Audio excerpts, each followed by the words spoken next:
Good afternoon, everyone. We'll call the meeting to order. First, we'll open the hearing on House Bill 2263.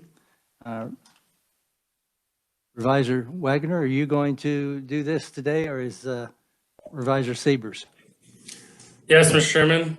Chris Wagner from the Revisor's Office. I'm back today. Committee, House Bill 2263 would amend the definition of electric-assisted bicycle and provide for the regulation and approved use thereof. Sections 1 and 7 provide the definition of electric-assisted bicycle. There's a current definition statute, meaning any vehicle with a power output of not more than 1,000 watts. It's capable of speeds of not more than 20 miles per hour.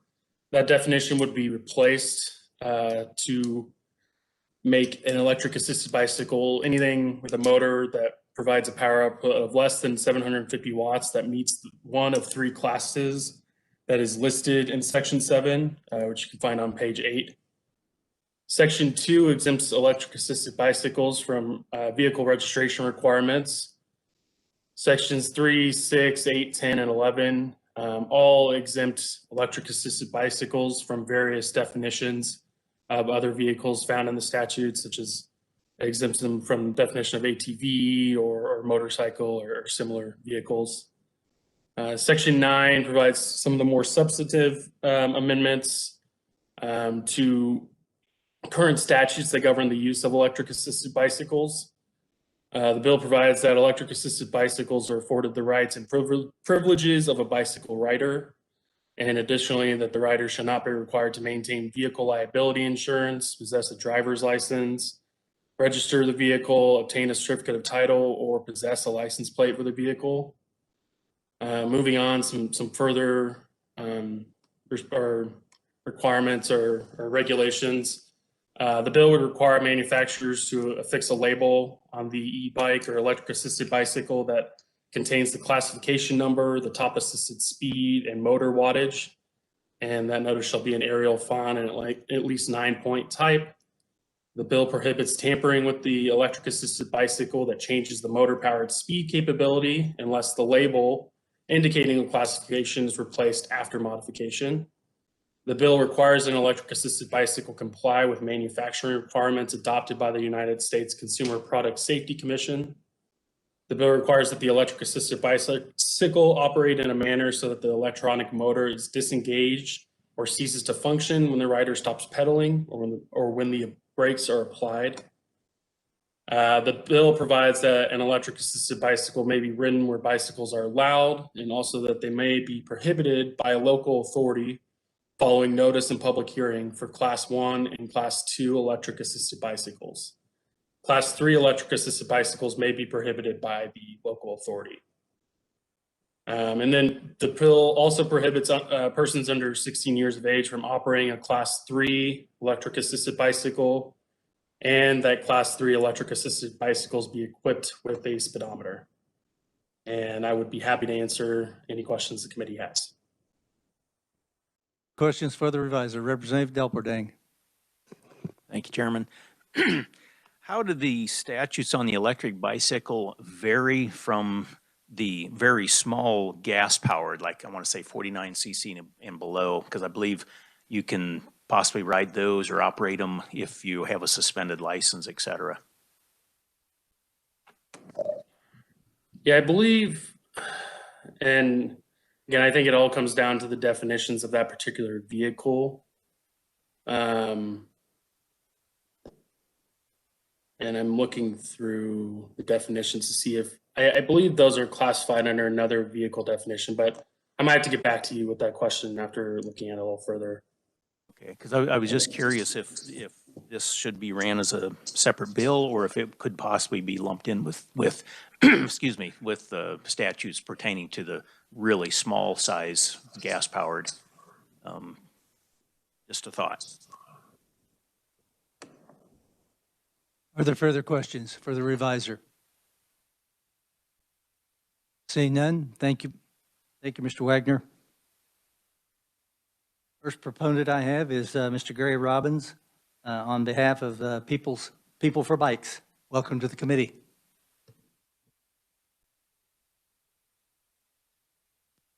go. Appreciate it.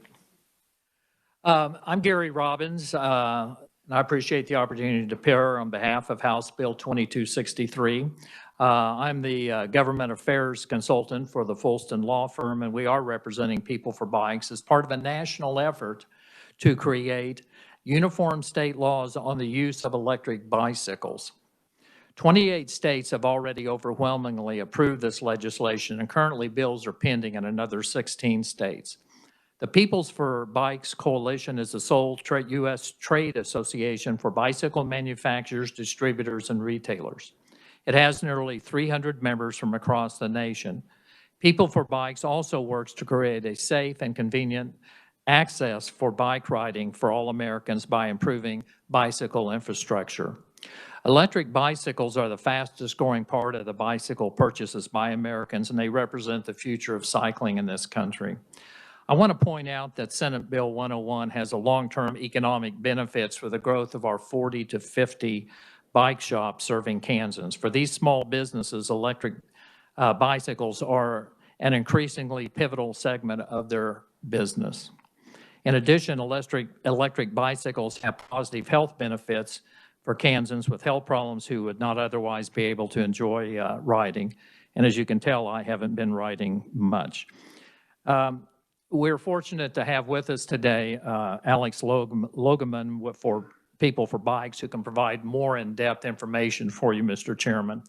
I would also like to acknowledge there were some concerns that the League of Municipalities brought up on this bill, and we think we have worked out, we have worked out a compromise with them, and I'll let Amanda Stanley explain that when she has her opportunity to testify. Thank you for your time, Mr. Chairman. Are there questions for Mr. Robbins? Representative Francis. Thank you, Mr. Chairman. And thanks for your testimony today. So give me an idea about how fast these things can go. I know people, when they're pedaling a bike, can go really, really quick, but is there a There is limits. I'm going to let Alex, when he testifies, go into that, and he can clarify it more quickly. But generally 20 miles an hour, depends on the class of bikes, and he'll go into that, and I think that'll answer your question. You know, once I get going more than 5 miles an hour on a bike, I get a little scared, you know. Yeah, well, I didn't even know you could pick them up and get on them, so I'm further behind you, so. Representative Del Perdang. Thank you, Mr. Chairman. Appreciate you being here too. But I'm just curious how the bicycles would vary from electric scooters. And the reason I bring that up is in Wichita, we've had the electric scooters running around there downtown. You can rent them with a card or something. And I've seen the scooters on the roads. I've seen them on the sidewalks. I've seen them going down one-way roads against the traffic, you know, and it's Right. just every violation you can think of. And I'm surprised more people haven't been killed on them. But will these fall in or add to the same issue? That's a great question. One of the things that Alex can answer this more in depth, but pedaling is a big part of it, because in terms of 2 of the 3 classes, you've got to be pedaling to engage the engine as opposed to just setting and riding on the vehicle. So that would be the main distinction. But I'm sure Alex can clarify that for you, Mr. Vice Chairman. Thank you. And actually, I have researched some of these way prior on the internet, because there's part of me that says, it's kind of cool, but there are electric bikes that really get up and go and have got power for mountain biking, et cetera. So not all of them would be a pedal to start. That is correct. And we're going to talk about those. Alex has got that in his testimony, because those can go up to 28 miles per hour. And so we'll be glad to clarify that. But that's a great question. Any further questions? Thank you, Mr. Robbins. Thank you, Mr. Chairman. We'll welcome Alex Logeman, Policy Counsel for People for Bikes. Thank you very much, Mr. Chairman, and thank you, committee, for providing me with the opportunity to testify in support of House Bill 2236 today. If it pleases you, Mr. Chairman, I'd provide my testimony, and I'd be happy to then answer some of the questions that were posed to Mr. Robbins. If I could leave the committee with just a few big picture takeaways today on People for Bikes' perspective of the bill, it's really about three things in our view. It's not about breaking new ground or doing something particularly novel in Kansas law. It's about modernizing the law to recognize the products that are in the marketplace today. It's about harmonizing Kansas law with federal law and the laws of other states around the United States. And it's about providing clarity to people in the state of Kansas so that retailers, people who purchase e-bikes, people who ride e-bikes have a clear understanding of what their duties are under the law and where they're allowed to ride this product. As Gary noted, I'm here representing the People for Bikes Coalition. We are the national trade association for the U.S. bicycle industry. We represent manufacturers, suppliers, distributors, and retailers of all bicycle products. Our trade association is not specific to electric bicycles. It's all types of bicycles, electric bicycles amongst them, but also kids' bikes, road bikes, mountain bikes, commuter bikes, anything else you could think of. And our members are manufacturers and suppliers and retailers of all sizes and all types, from very large ones that I'm sure you've heard of to niche brands that may not be quite as well known. We've been working on this project to harmonize e-bike regulation in the United States for about 6 years now, and I've been with the organization that whole time, helping to support that work. A quick note on what an e-bike is, and perhaps I can also answer some of those questions about speed and some of those things that might be marketed as e-bikes, even though they are not e-bikes under the law.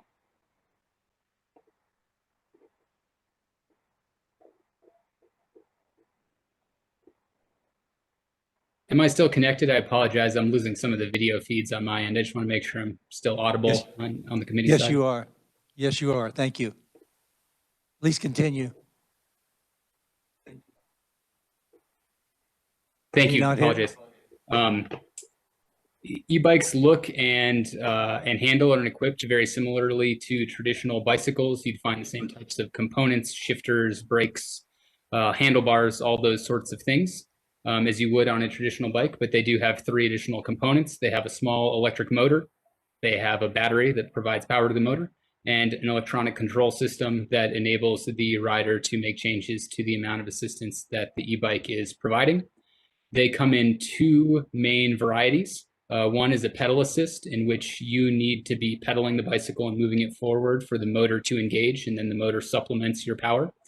There are also throttle assist electric bicycles, which would be equipped with a throttle or a switch on the handlebar that would enable you to propel the bike forward without any pedal input. However, a Class 2 e-bike is still required to be equipped with pedals that can propel the bike, which is one of its distinguishing characteristics. So you would never see a Class 2 e-bike with just a footboard or perhaps the type of pedals that you would find that are really more footrests that you might find on a motorcycle or something like that. They need to be pedals that enable human propulsion and actually allow you to move the bike forward. In terms of speed, there are two main speed specifications of e-bikes. There are Class 1 and Class 2 e-bikes are allowed to travel up to 20 miles per hour, and a Class 3 e-bike can travel up to 28 miles per hour. The 28 mile per hour threshold for a Class 3 e-bike was selected to align US standards with European standards. What we call a Class 3 e-bike here in the US is referred to as a speed pedelec in Europe. And in Europe, the specification for a speed pedelec is 45 kilometers per hour, which matches 28 miles per hour. So the goal with the Class 3 e-bike definitions was to align European standards with American standards and enable the products to be used in global markets with minimal alterations. How are they different from electric scooters? An electric scooter would obviously be, it would not typically have pedals. It would be usually something that you stand on as a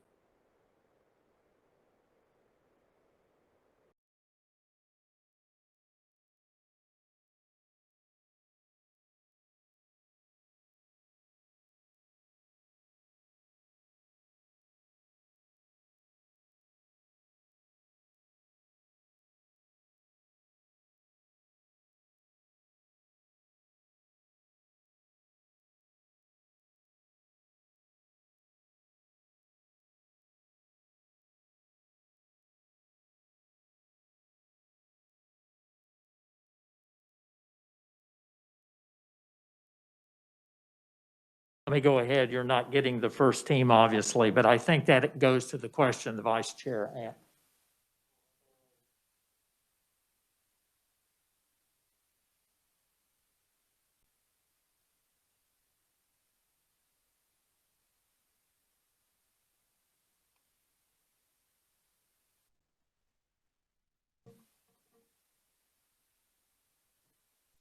In terms of looking at page 2 of his testimony, and hopefully he'll be on, Mr. Chairman,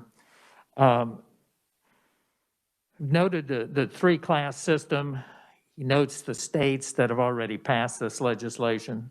The other thing I think that's important in terms of the three-class system, it allows regulation that is helpful. The uniform labeling, as he talked about, is really important. Well, there we are. Thank you. Gary, I'm back. Thank you. And I apologize. Internet connection difficulties on my end. I do apologize. In terms of who the users of Ebike are, it's frankly all demographic groups at this point. Early in e-bike adoption, we typically saw older folks about age 50 to 70 being one of the primary purchasing groups, but that's really flattened out across all different age groups of purchasers in the US. And it's really all types of folks who are buying these products today and using them for all types of purposes, both recreationally and transportation. A lot of folks report that because of their electric assist that their e-bike offers, they ride their bike more frequently and more often than they would a traditional bike. So are therefore getting more hours of exercise than they might otherwise. And e-bikes are also great for short distance trips, in better weather than I think we're all receiving now, but trips of 5 or less than 10 miles perhaps. I myself own an e-bike and use it for those exact purposes. In terms of the bill, I think a little bit of context and history would be helpful for the committee to kind of understand why the bill is laid out the way it is. Electric bicycles were first regulated by the federal government for product safety purposes in 2002. And that law set a couple thresholds for e-bikes, and those were the maximum wattage of 750 watts, a maximum speed for throttle-powered e-bikes of 20 miles per hour, and an important issue that was left open by that federal legislation was the maximum pedal-assisted speed. It actually did not specify that, and that remains unspecified. So we actually think it's important in state law to close that gap in the law and be very clear about what the fastest type of product that should be permitted to go under pedal assist power should be, and have done that with the class 3 definition, bringing that down to 28 miles per hour. In terms of the Kansas bill, obviously the current threshold for power is 1,000 watts, and we'd like to see that aligned with the federal threshold of 750 watts. Because if somebody manufactures a product that exceeds that federal limitation of 750 watts, it's likely that they are now manufacturing a motor vehicle that's regulated by a different federal agency and not the Consumer Product Safety Commission. And so we'd like to see state law and federal law align on that point. So when we're talking about e-bikes, every regulator is talking about the same kind of product. After that Consumer Product Safety Commission statute was passed in 2002, many states did address e-bike usage like Kansas did, except the laws were not developed in a very uniform manner. The power thresholds were set all across the board. Some states had 750 like the federal law, some states like Kansas had 1,000, a couple states had 500, so that was very not uniform. And the definitions had also been tweaked in a lot of states to modify the speed limitations, to modify the other characteristics an e-bike need to have. So we had a lot of disharmony in the US.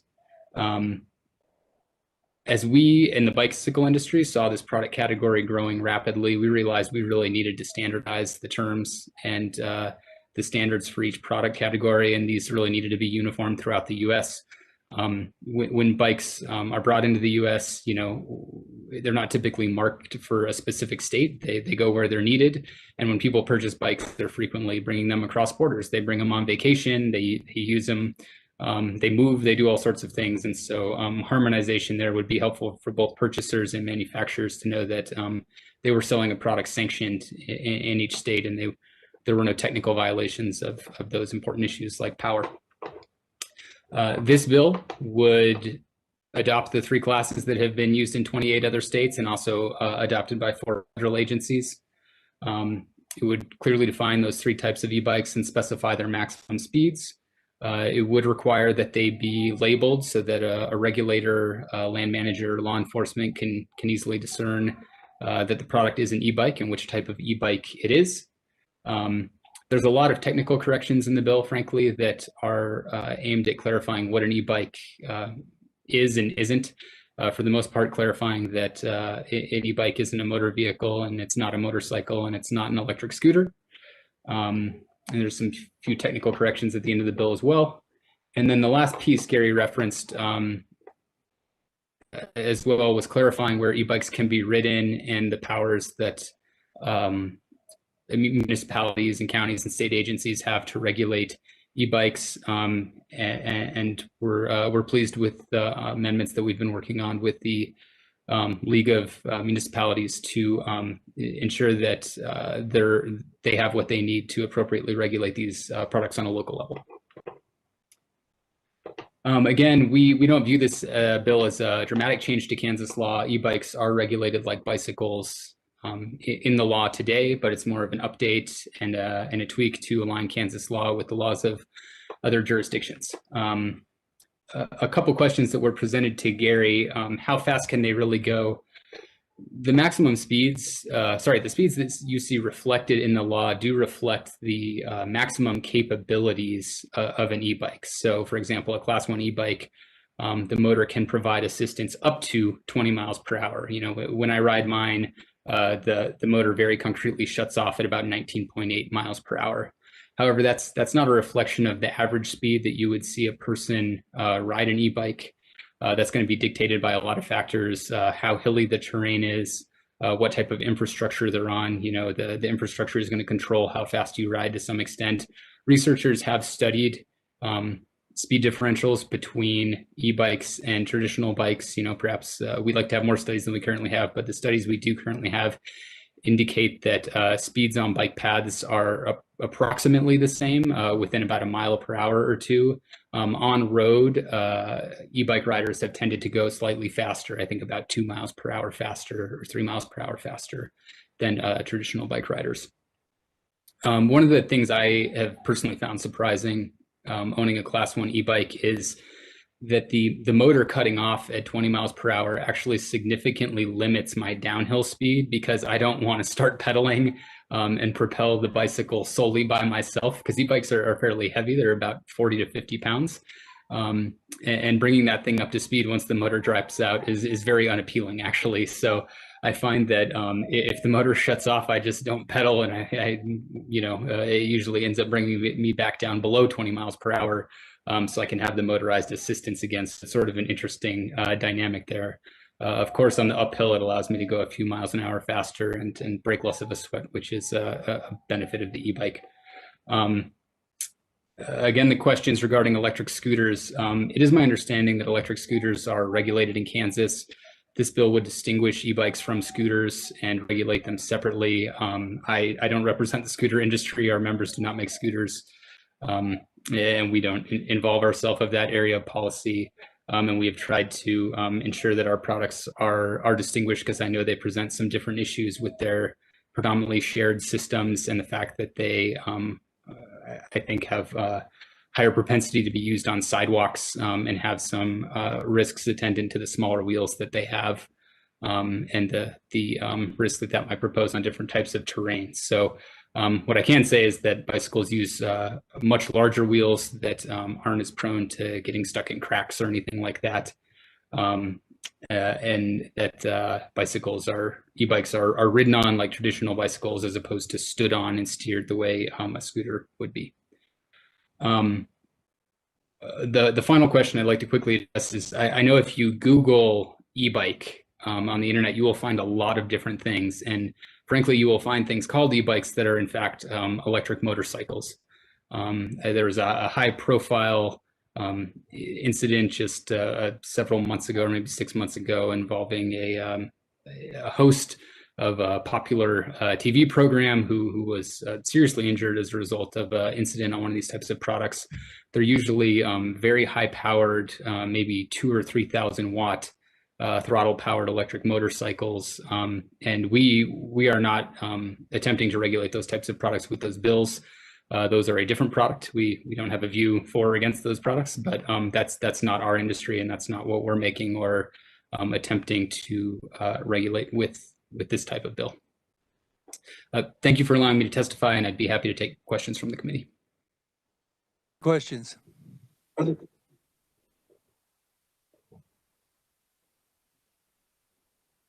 Representative Delperdang. Thank you, Chairman. On whether it's a class 1, 2, or 3 bike, are you allowed to have gears or transmissions on these things? I didn't see anything saying you could or could not in here.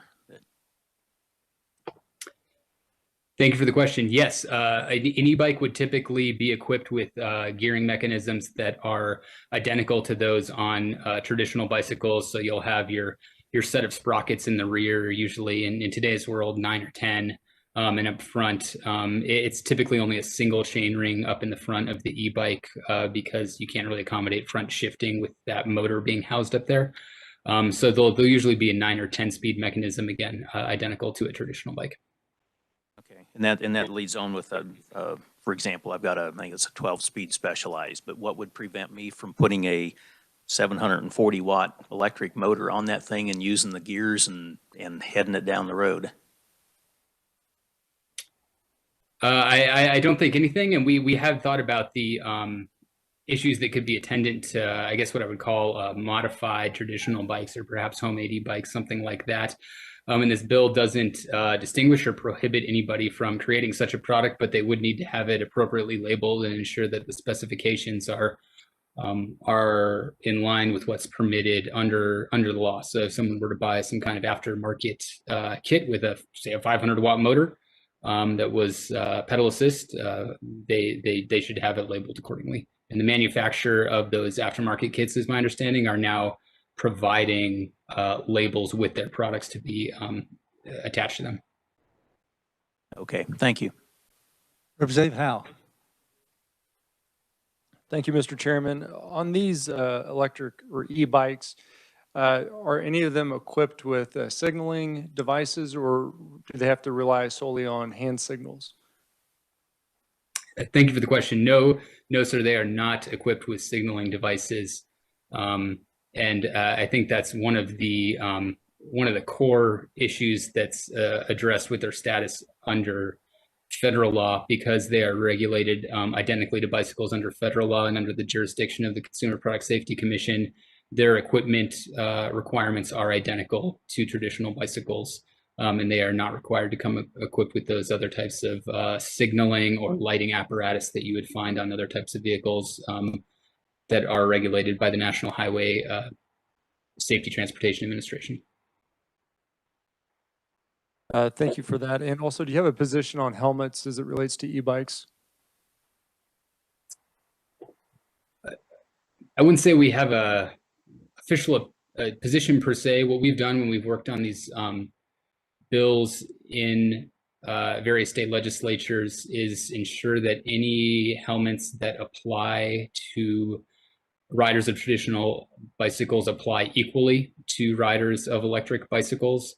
I don't believe there is such a law in Kansas, but I can attest that in other states where I've worked, I have worked to have whatever bicycle helmet laws do exist align and apply to electric bicycles. Representative Syward. Thank you, Mr. Chairman. And then kind of following up on the same question that was asked by the previous representative, my concern is, I live down by a lake that's outside of a big city.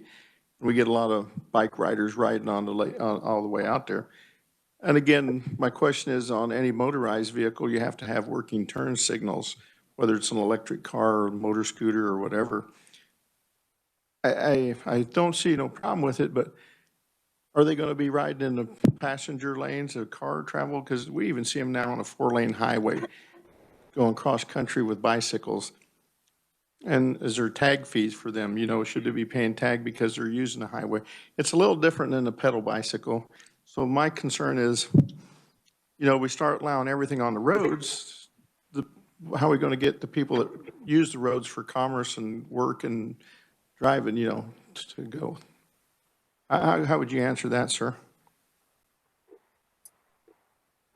Thank you. It's a great question, and one we I think we just see increasingly asked, and I think even beyond the bicycle space, as we have more of these mobility products that are small in size and relatively small in output, it's a tough exercise to decide how exactly we do some of this line drawing, because historically the line to draw has been a motor or no motor, and that's been a pretty easy one to distinguish how we want to classify these different types of things, and how we want to make them contribute to the system monetarily, or any of those other issues.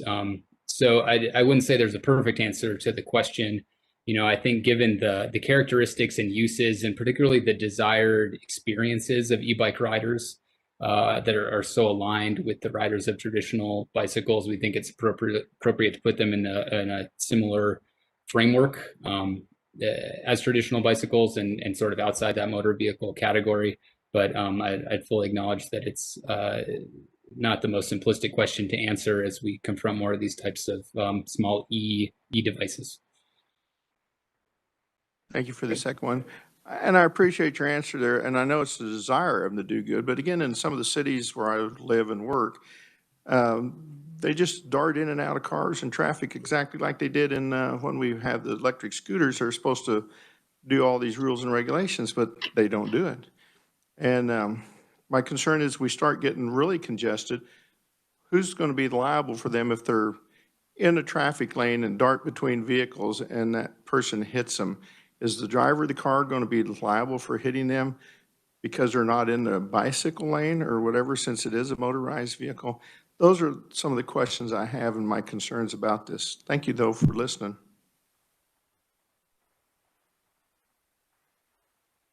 Representative Helgerson. Thank you very much. You're a not-for-profit organization, is that right? Yeah, the People for Bikes Coalition is a 501c6 industry association. Okay, and the industry, the builder of the bikes is who's funding you, is that correct? Correct. Okay. You've done some research on who's your users and where they go. Primarily, are these bikes used mountain bikes or on bike lanes, or where?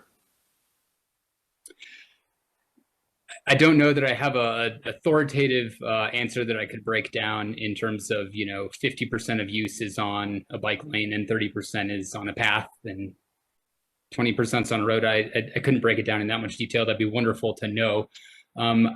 I can give you a few, I think, bigger picture perspectives on what's being put out into the marketplace and how they're being used. I'd say mountain bike style e-bikes are the minority of sales in the industry.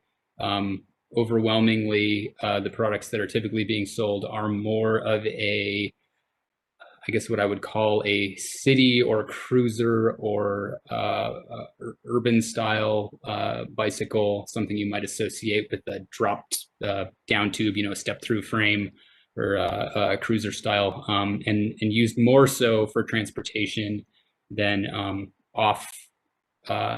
off-road trail type usage that you'd associate with mountain bikes. So I'd put that in the minority category. Unfortunately, I just don't have data to support a breakdown in terms of the exact infrastructure they're used on, other than to say that they are widely used on roads, in bike lanes, and on off-street improved bicycle paths.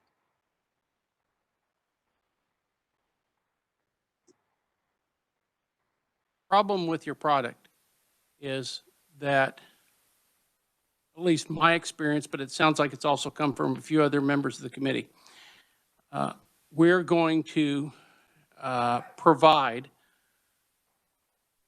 temporary bicycle users the opportunity to go faster and longer. And that's not bad, but what I've experienced in Wichita and in other areas around the country is those people have limited willingness to follow the safety laws that are in effect right now. And whether or not it's scooters or bicyclists, it's clearly that they dart in and out. They use bike paths that they shouldn't be using. And no one enforces that because the police officers don't consider it a major issue. And it's not a major issue, except that beforehand, fiscal dexterity was the limitation.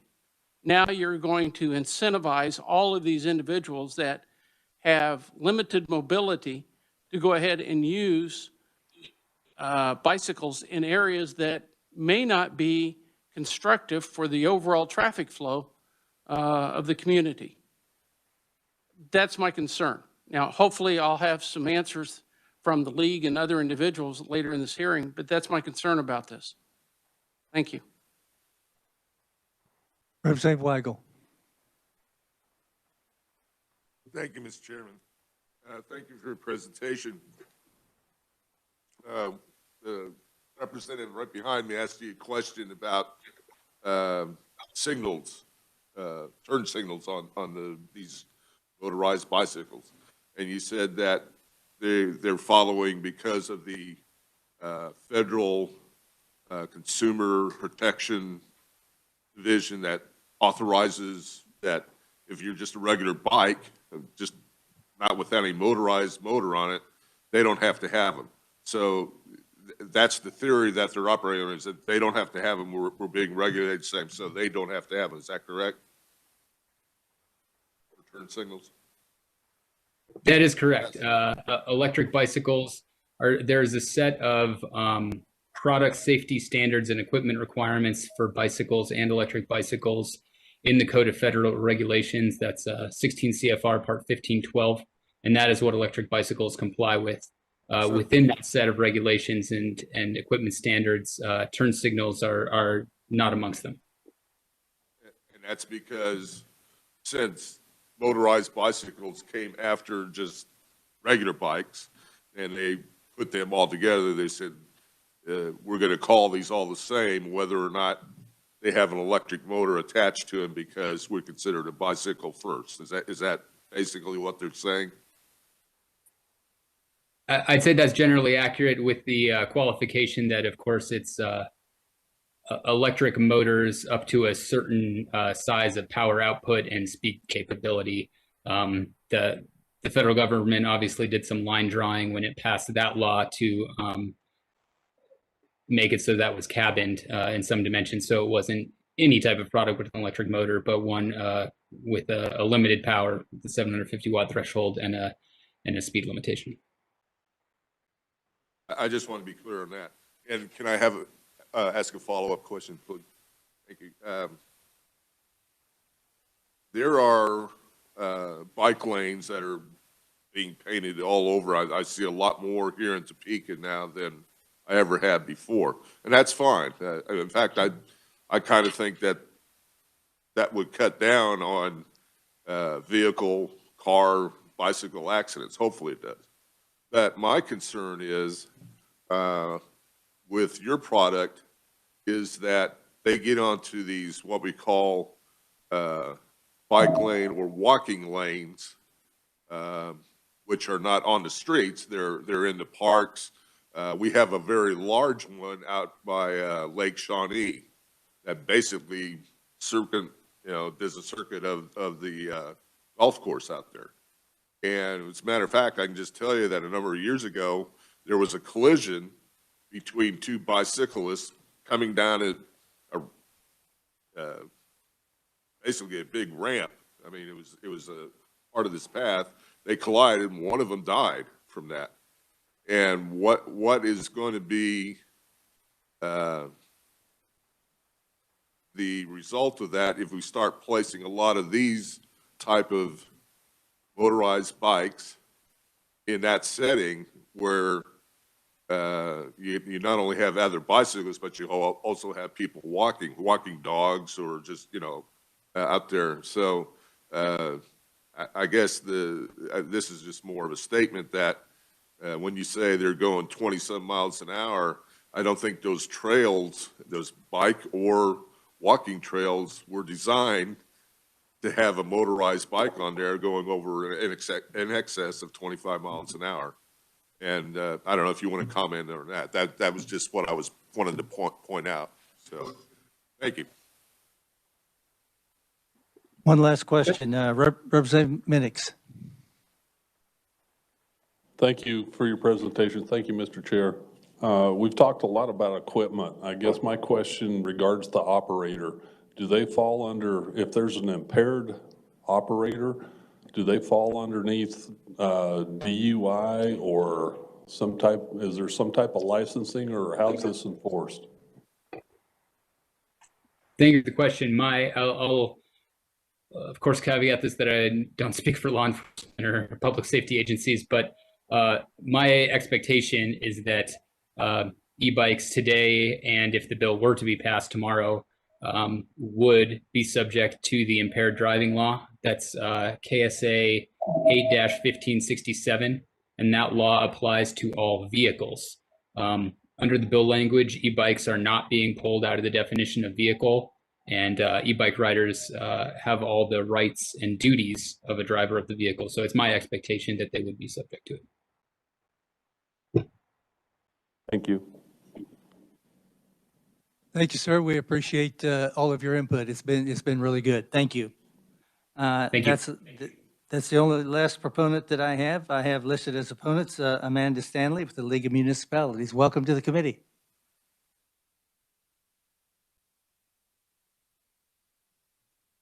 Thank you so much, Mr. Chairman. I don't think I've ever testified in House Transportation, so it's all new faces. It's very exciting. I'm Amanda Stanley. I'm General Counsel at the League of Municipalities, and I think based off your questions, you guys have almost completely given my testimony. Our opposition to the bill in its current form is not because we're anti-bicycles. I used to like bicycles back in the day, but our cities have lots of bicycles, lots of bike paths. Our opposition was the way it was worded. It really restricted the way local governments can regulate bicycles. In Kansas, bicycles are regulated by cities under their home rule powers using ordinances. There's some roads, as you pointed out, where because of commerce reasons or safety reasons, you don't want bikes. There's trails that are not always designed for bikes going above certain speeds. And so those are truly just local decisions based off traffic patterns, public interest, how you use those. So we have worked with the proponents to modify the language in the bill with an amendment that's agreeable to both of us. The way it was written, it established this quasi-judicial hearing, which is just not how we do things in Kansas. So the amendment that we would be willing to support with them and as well as offer would allow a city through home rule, through ordinances, to regulate these on streets, on paths, as they need to using home rule powers. And so we would be supportive of that.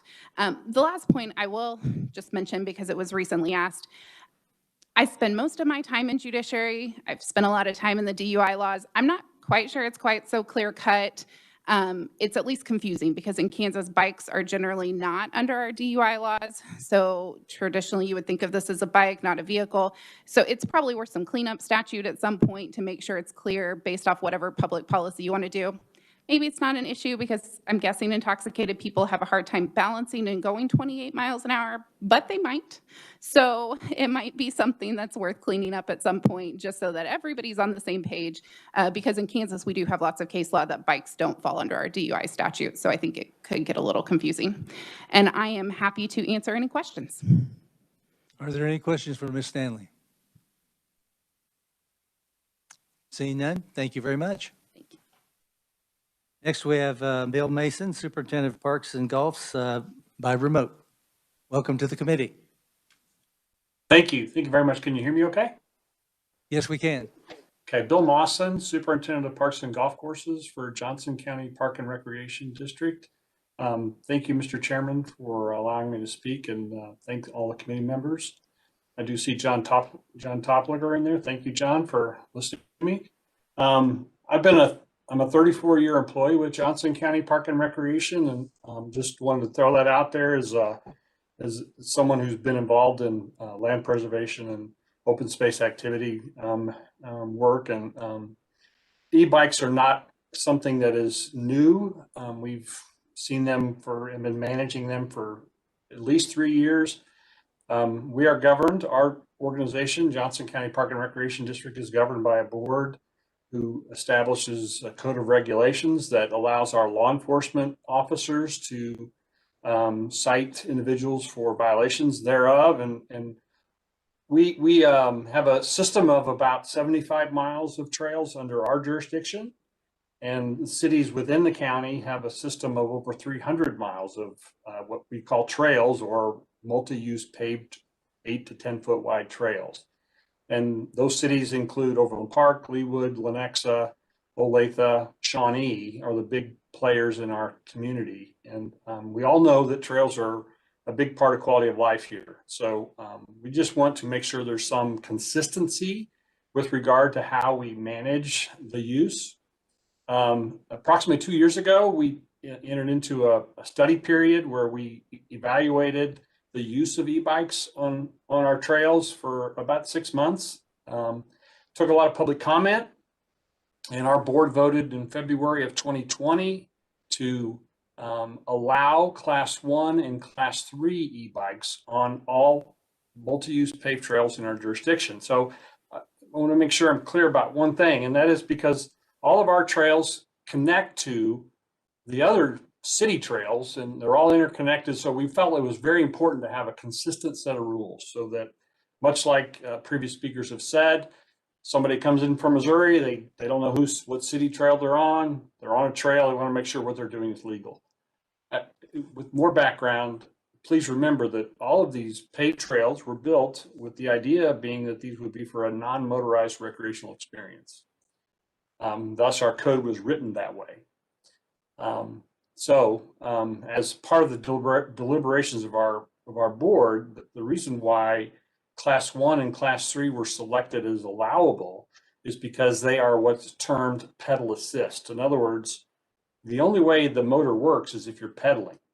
Class 2 e-bike, which is the one that we have regulated against, it's throttle controlled. So you basically use it as the throttle. And so I included 3 different photographs in my testimony, which I hope you look at as part of the record. We get comments and complaints regularly from our patrons about, why can't I use this on your trails? And you could say the same about golf carts. So what our board voted on and decided, and most of our communities in the county feel the same way, is that the pedaling aspect of e-bikes is paramount. The scooters you see pictures of are very popular in Wichita, very popular in downtown Kansas City. We want to keep those off of our trails. The unicycle you see, in fact, there'll be a group of folks meeting our board tonight to discuss self-balancing personal electric powered devices, unicycles. We want to keep those off our trails, at least until someone tells us otherwise. So with that in mind, I did include a third picture of a unit called a Sondor. It is a 750 amp motor that I think could be considered an e-bike. In fact, it's advertised on their websites as an e-motorcycle. It's just, there's a lot of things that we are concerned about going forward. And we want to make sure there's some consistency. The League of Municipalities did come up with some recommended modifications that we endorse. We like the changes, so hopefully those can be brought forward for consideration.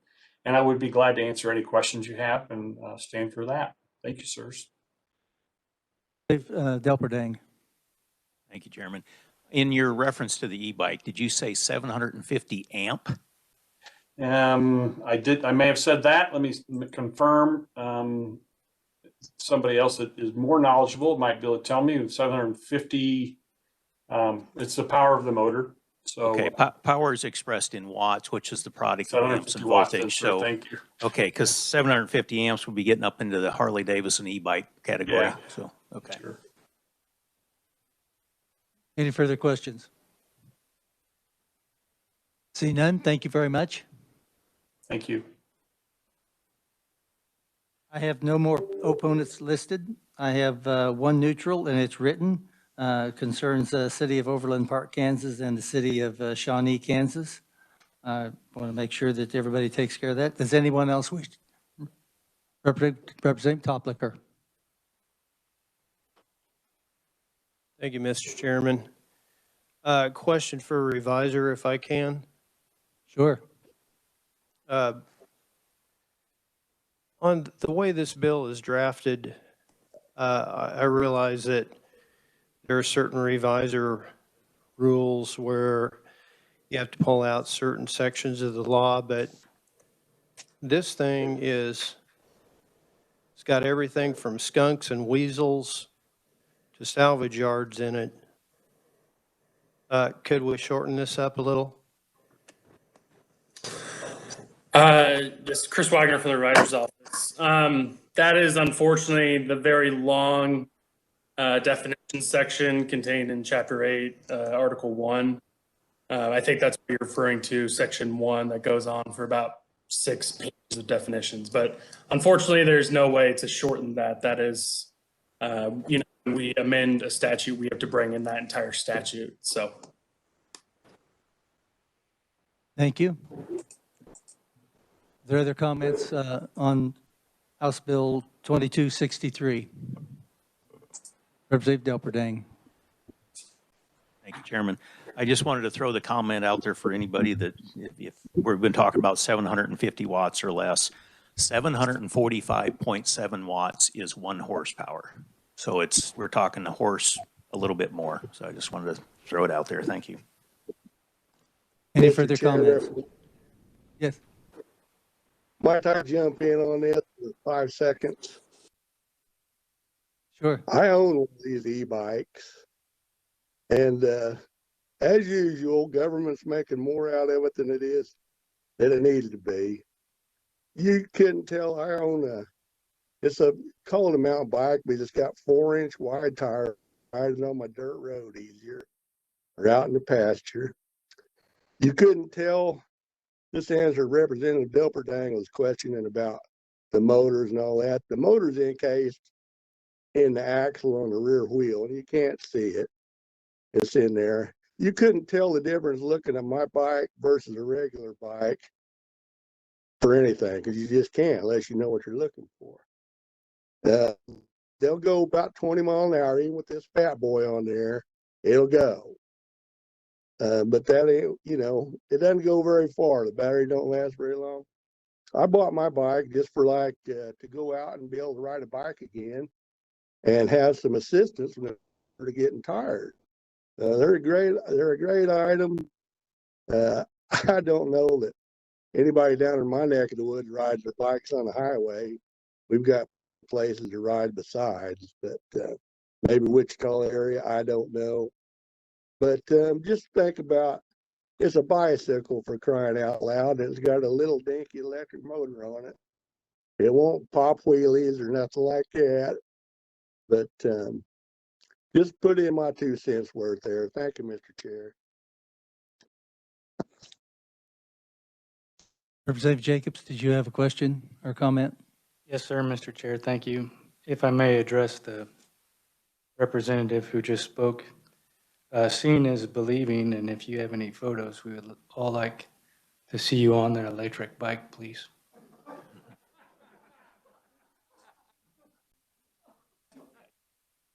Not a problem. Thank you, Mr. Chair. Seeing no further comments on House Bill 2263, we'll close the hearing on House Bill 2263 and open the hearing on House Bill 2295. Revisor Wagner. Yes, thank you, Mr. Chairman. Chris Wagner for the Revisor's Office again. House Bill 2295 would exempt municipal motor graded vehicles from the Kansas Uniform Commercial Driver's License Act requirements. That act can be found in KSA 8-2,125 through 8-2,142. And generally the purpose is to implement federal laws pertaining to motor carriers. KSA 8-2,127 would provides exemptions for certain vehicles from the Uniform Act already. What this bill would do is create a new exemption for motor grader vehicles operated by an employee of a municipality, which is defined in the statute or in the bill, and it would exempt those if such employee is operating the motor grader vehicle within the boundaries of such municipality. And I would be happy to answer any questions the committee has. Are there any questions? Seeing none, our first proponent is written only. It's by Representative Adam Smith. Next, I would call Stan McAvoy, Decatur Commissioner, remote. Welcome to the committee. Thank you, Mr. Chairman and committee members. Everybody hear me okay? Yes, we can. Thank you. All right. I appreciate the opportunity to testify in front of you today, representing Decatur County in the northwest corner of the state, a small county with less than 2,800 people and a very limited workforce in our area. And we're trying to get some help here with hiring employees for our counties, and I think there's a lot of written testimony from a lot of the counties out in our part of the country that do not feel that we need to have our motor grader operators have a CDL to operate them. There's a lot of farm kids that are 14 or 15 that are operating tractors and implements, combines that are a lot bigger than a road grader. And they're operating those on the highway and county roads, and as far as we know, they do not have to have a license at all to do that. It would just be a big help to a county like ours. We are constantly looking for help, and a lot of the deterrent sometimes is the fact that we require a CDL because we have to have that to operate a motor grader. We do have plenty of staff that knows how to drive the semis and the trucks, but we're in a township situation out in our county, and more of the townships are coming to us all the time to start doing their work for them, which requires us to obtain more motor grader operators. And it's brought to our knowledge that the new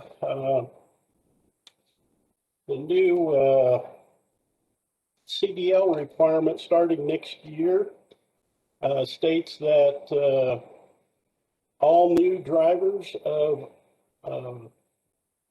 that are taking or needing a CDL are having to do that and be trained with the appropriate equipment. So we're wondering if that means we'll have to have our road grader operators go and take this course in Beloit. It's the only place where we understand that is available. And that would just be another expense to our county, sending people there, lodging, travel, their time away from work where we need them, because we're always short on help. And then once we get them trained for a CDL, out in our area, the papers are full of ads for truck drivers, people with CDLs. And in a small county, we're unable to compete with those folks with the amount of money that they can pay for wages. So we do all the hard work. We spend all the time sending them and getting them trained, getting them their CDL. And then a month or two later, they tell us, thank you, but we're moving on to a better job that pays better. And of course, we don't fault them for trying to improve their life. So we just feel by exempting the motor grader operators would give us a better chance to hire and keep employees. A lot of them do not want to get a CDL. They're not interested in driving the trucks. They just want to run our equipment. And basically, they are able to run all of our equipment but a motor grader. And to us, that just doesn't make any sense. And we hope that you would understand our situation and see where we're coming from, that this just doesn't make sense on the books. And we're hoping that you will push out House Bill 2295 and help out the counties in our part of the country and probably more across the state that I'm not even aware of. And I'll wrap it up with that. If you have any questions, I would certainly take those. Are there any questions? Seeing none, thank you very much. Thank you. Next, would go to recognize Wendy Stark, League of Municipalities. Welcome to the committee. Thank you, Mr. Chairman and committee members, for providing the League of Municipalities the opportunity to provide testimony in support of House Bill 2295.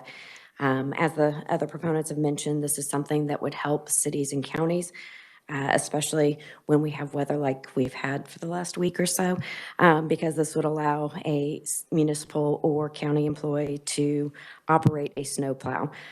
Just think about all of the communities we've had. We've had some city employees that have been fixing broken water mains. That could be your only licensed CDL employee. So this would provide an opportunity for someone else to be able to continue to provide services. In addition, of the 625 cities in Kansas, over 300 of those cities have a population of less than 500. So as the proponent before me mentioned, finding employees is sometimes a challenge, as well as we have a lot of staff members who wear multiple hats. They serve in a lot of different roles. And so this would be a benefit, and we are respectfully ask the committee to recommend the bill favorably. And I'd stand for any questions.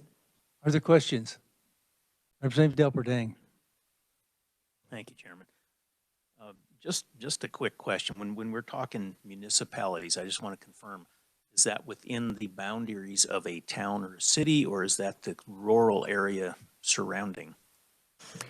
The municipality is within the city, limits of the city. Like a road grader, I'm probably not running down Main Street of a town. Typically you see them out on the rural areas, so that would not go under this particular statute then? That is my understanding. And maybe the revisor. Yeah, I was going to say, if revisor wants to jump in, I'd just like to get a clarification on it. Yeah, if I may, Mr. Chairman, Chris Wagner from the revisor's office. Municipality, the definition, we borrow that from 75-6102, which would mean any county, township, city, school district, or other political or taxing subdivision of the state, or any agency, authority, institution, or other instrumentality thereof. Okay. Any other questions? Representative Minix. Thank you, Mr. Chairman. I think I might illuminate that question a little bit. We're talking about road graders for townships, counties, cities, any type of local government out there. They would be treated the same as a farm tractor or some of the other things within this definition. They would, within this statute, they would be allowed to run down Main Street in a lot of towns on their way going to and from work. Same as a farm tractor or some of the other things, I believe. Thank you, Mr. Chair. Thank you. Any further questions? Seeing none, thank you. Thank you. Next, I have Jay Hall on behalf of the Kansas Association of Counties. He's remote. Welcome. Thank you, Chairman Prow. I will hit on some of the safety issues that have probably are of concern to some folks. And I draw your attention not just to my testimony that's in your packet, but also to the testimony of the KAC local road engineer. specifically when he talks about motor grader vehicles being operated at very low speeds and generally on low traffic road volumes that are typically either rock roads or sand surface. And they don't have passengers. And so a lot of the CDL requirements focus on specifically vehicles that are operated at highway speeds, operated for hauling things like gravel and other goods, or operate for transporting passengers like a bus. Road graders really don't fall into any of those categories. The people that operate these road graders are really out there driving at really low speeds to maintain a road. And the CDL doesn't train an individual on how to operate that type of vehicle. And so we think that this is a common sense exemption so that the county isn't competing with trucking companies and organizations like that, but rather is getting people to do the job that they need to have accomplished. And with that, I'd be happy to stand for any questions that you may have. Other questions for Mr. Hall? Seeing none, thank you very much. Thank you. Next we have Mr. Ernie Sheets, Decatur County Road Supervisor. Welcome again.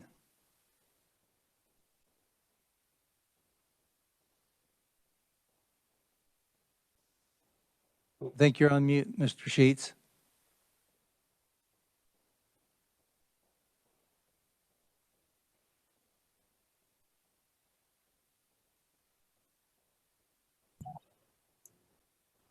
Can you hear me now? Yes, sir. We sure can. Thank you, Mr. Chairman and committee.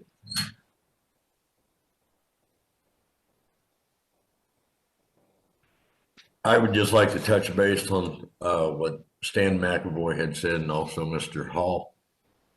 I've been in contact with the other 18 counties in our coalition out here in the northwest corner. And all the road and bridge supervisors agree with this. It would make our job a lot easier, not with just finding employees. When it comes to a motor grader operator, we train with our experienced operators, we train the new hires. In regards to the CDL part of this, CDL, if you study the CDL manual front to back, memorize it, it is awesome for trucks. It has absolutely nothing to do with motor graders, as is it doesn't have anything to do with combines and tractors. For what the CDL was set up for, it's awesome. But when it comes to motor graders, as well as Mr. Hall said, when we're blading roads, we're running 4 to 7 miles per hour down a county road. It doesn't haul any passengers. And like Stan said, it's people, if they're going to make the steps to go through the process to acquire a CDL and get a CDL, they're going to want to go to work for a trucking company. And trucking pays a lot better than small counties.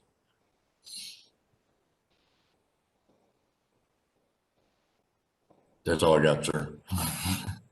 Hey, are there any questions for Mr. Sheets? Seeing none, thank you very much. Committee, I would bring your attention to written testimony from Commissioner Max Dibble, Phillips County. We got the cover letter, but the testimony didn't show up. If it does, we'll send it out. Same thing with Keith Browning, local road engineer program. We received the cover letter, but no testimony. You also have testimony from Joseph Erkowitz, Sheridan County Road and Bridge, Brendan McKay, Ellis County, David Fleming, Phillips County, Paul Lorenzen, and Nathan Hales from Logan County, Bo French from Osborne County, Mark Loop, Rollins County, Rod Rader, Sherman County, and Claire Shorrock from Thomas County, and Wayne Pfeiffer of Graham County. I have no opponents listed to this bill. Does anyone wish to speak as an opponent?